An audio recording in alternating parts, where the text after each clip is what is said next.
Today's session focuses on the second part of our system software section of the syllabus, and that's the use of translators. You need to be able to show an understanding of why assembler software is required for the translation of an assembly language program, what's the use of a compiler for the translation of a high-level language program, and the use of an interpreter for the translation and execution of a high-level language program. You should also be able to explain the benefits and drawbacks of using either a compiler or interpreter and justify the use of each for various different scenarios over time. You should also show an awareness that high-level language programs may be partially compiled and partially interpreted. For example, in languages such as Java, you don't have the fully compiled version of the program, you just have a partial compilation and interpretation. And finally, you should be able to describe the features found in a typical integrated development environment which you use to code and develop software applications. So we're going to be looking at all of that today. As usual, let's start with the key terms. On screen, you see a number of these key terms which are going to be used today. So do pause the video and jot these down. We're going to be starting with the translator, which is system software that is used to translate a source program written in any language other than machine code. Compiler is a program that translates a source program written in a high-level language to machine code. Interpreter is a computer program that analyzes and executes a program written in a high-level language line by line. We're also going to be looking at various different features of an integrated development environment, or an IDE, which is a suite of programs used to write and test a computer program, normally in a high-level language. And some of these features include pre-printing, which is the practice of displaying or printing well set out and formatted source code, making it easier to read, syntax errors, logic errors, debugging, single stepping, breakpoints, and the use of a report window. So we're going to be looking at all of that today, so do pause the video and do jot these down. Now we start with the three types of translators, and these are assemblers, interpreters, and compilers. Instructions in a program can only be executed when written in machine code and loaded into the main memory of a computer. Now, programming instructions written in any programming language other than machine code must be translated before they can be used. And the system software used to translate a source program into machine code is called translator.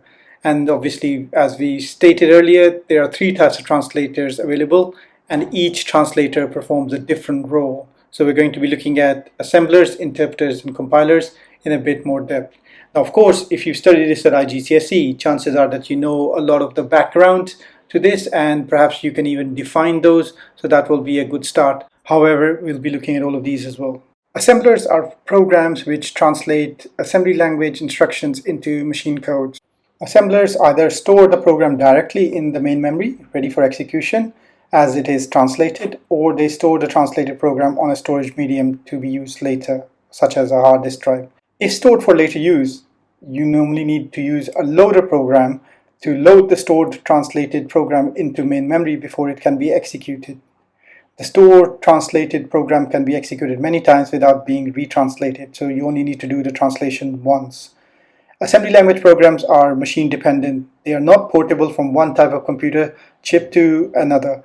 For example, if you code on a PC, let's just say using the latest i9 processor, you can't then execute the same program on an M1 MacBook Pro. They just use different chipsets. Assembly language programs are often written for tasks that need to be speedily executed. For example, parts of an operating system might be coded in assembly language. So chances are that you will not perhaps code the latest app using assembly language, but programs that might be heavily dependent on speed, like controlling a robot. Programs written in high-level language can either be translated into machine code by a compiler program or directly executed line by line using an interpreter program. Compilers usually store the translated program, which is known as the object program, on a storage medium ready to be executed later. A loader program is needed here as well, just like an assembler, to load the stored translated program into main memory before it can be executed.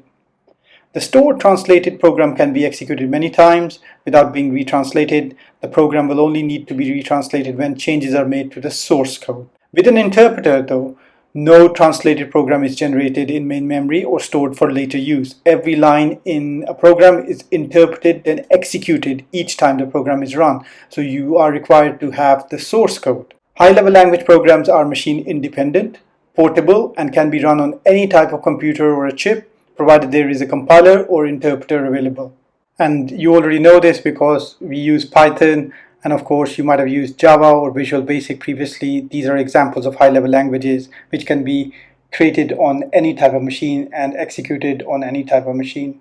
Now on screen you see a comparison between assembler, compiler and interpreter. So do pause the video and jot these down. You just need to know the key features of each. So the source program for an assembler is written in assembly language, whereas compiler or interpreter use high-level languages.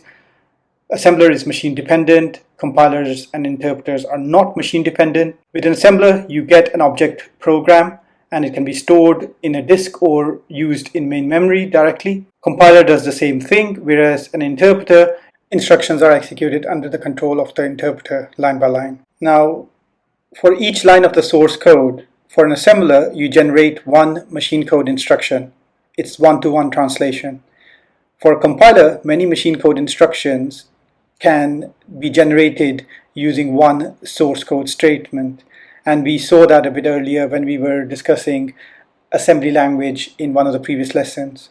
Interpreter does exactly the same thing. You can have many machine code instructions generated from each line of the source code.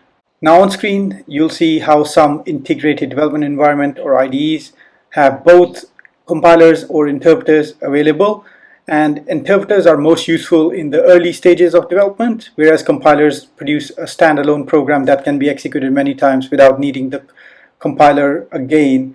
So as long as you've got the source code, you compile it, it creates the object code which can be distributed. So you've got that security and protection of your actual code as well. So compiler, the end user only needs the executable code, therefore the end user benefits as there is no need to purchase a compiler or translate the program before it's used. The exe file or executable file is just used and it just works. The developer keeps hold of the source code, so it cannot be altered or extended by the end user, therefore developer benefits as they can change for upgrades and alterations as needed. Now compiled programs take a shorter time to execute as translation has already been completed and the machine code generated may have been optimized by the compiler already. And compiled programs have no syntax or semantic errors because they're compiled. Interpreter, on the other hand, the end user will need to purchase a compiler or an interpreter to translate the source code before it is used.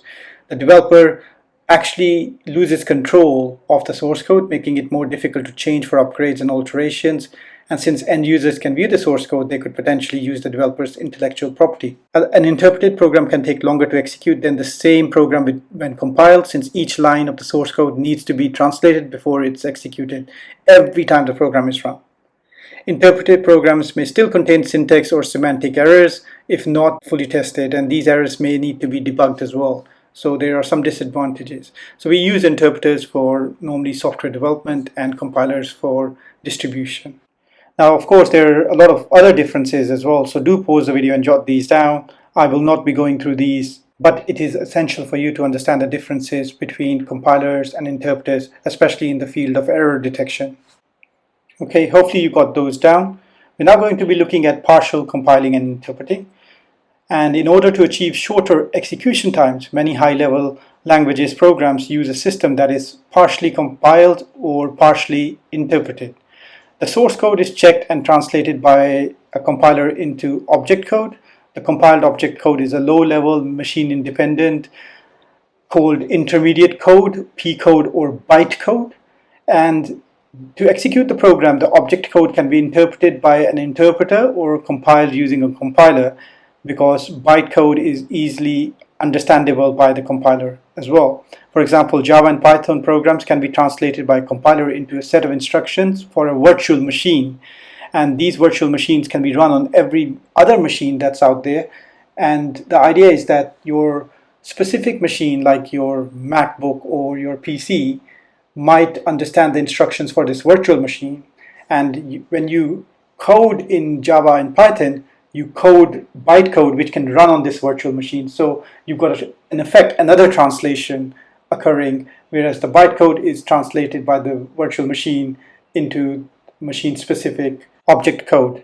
These instructions called bytecode are then interpreted by an interpreter. And an example that you see on screen is our famous print hello world statement in Python.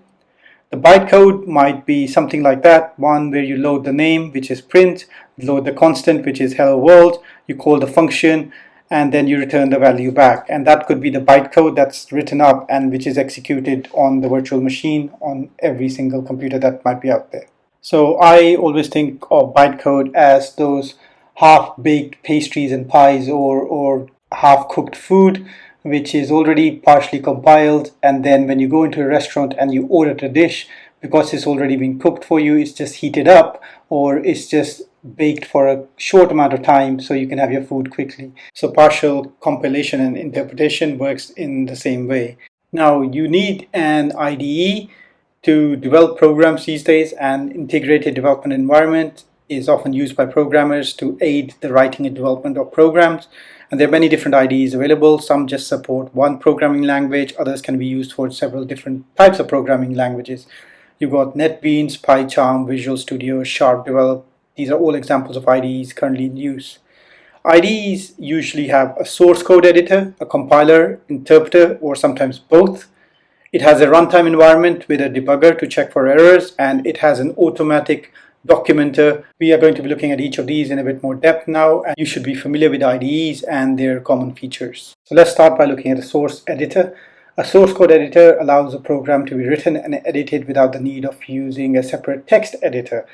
It helps you speed up development process, as you don't need to change text editors, copy, paste. It uses color coding of words in the program and layout in a meaningful way. Things like pretty printing are part of it. It makes the code easier to read.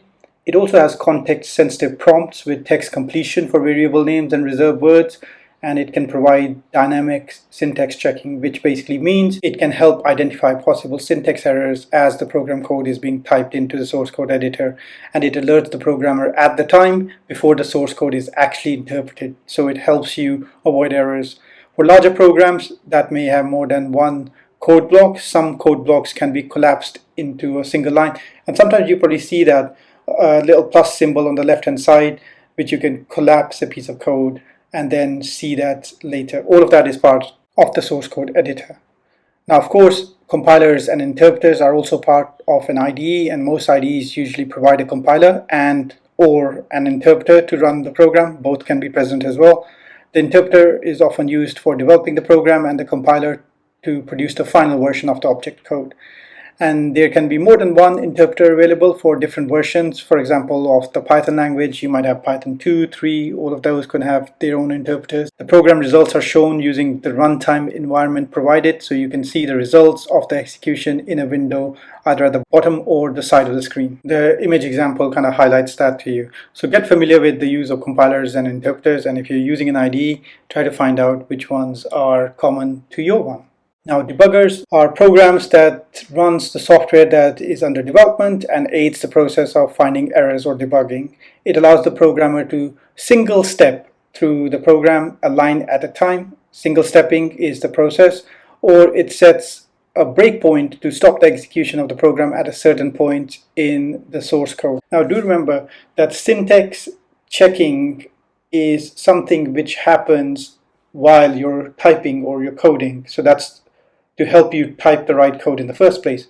But debugging process like single stepping and breakpoints are used to check whether the code works as intended. Okay, so normally you have a report window that shows the contents of the variables and expressions evaluated at the point in the program. So you might say, well, okay, check this part of the code, go line by line and show what's happening to a particular variable. So single stepping and report window will be used hand in hand. Or you can put in a breakpoint after 10 lines and then see what happens to a particular variable in the report window. This allows the programmer to see if there are any logic errors in the program and check that the program works as intended. On screen you see an example of this as well, and see if you can find the debugger in your IDE as well.